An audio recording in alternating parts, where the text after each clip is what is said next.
its power to improve all aspects of your life. Let's give Paul a hand, ladies and gentlemen. He knows he's making a difference. He's inspiring the people he works with, and we've given him a level of influence that he never thought possible before.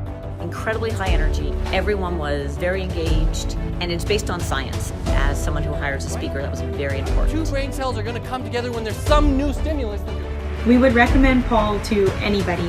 Every organization can be happier. Paul is an inspiring speaker with a genuine warmth and a great sense of humor.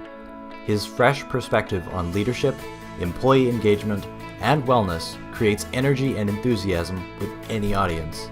He has appeared internationally in front of huge conference audiences and at intimate corporate retreats. As well, Paul Krismer is a sought-after media expert, providing insightful commentary on the world we live in.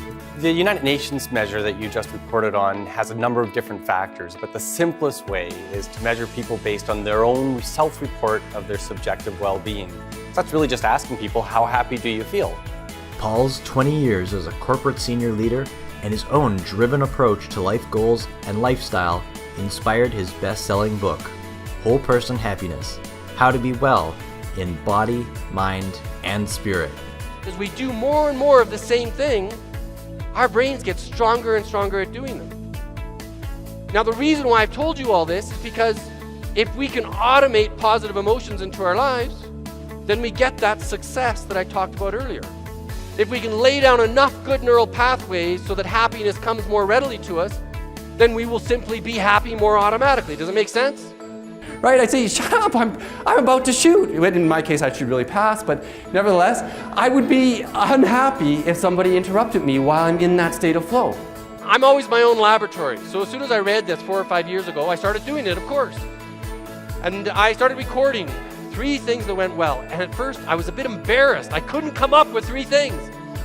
I couldn't believe it. Why can't I think of 3 things? And I didn't want to write down lame things. I didn't want to say, oh, I have no holes in my sock. That wasn't good enough. We don't get tons of learning from positive things. It's the negative stuff we get a ton of learning from. So scientists have contemplated this question of how much positivity do we need to offset our negativity bias? Can you see how quickly this turned around? How impactful this was? Could you imagine in your own workplaces if you could have a 90% reduction in unsafe behaviors simply by changing the conversation, changing what's going on in people's hearts and minds about the work? They did the processes, the job safety procedures, very much like they had done before. But now they felt differently about the work. Thank you.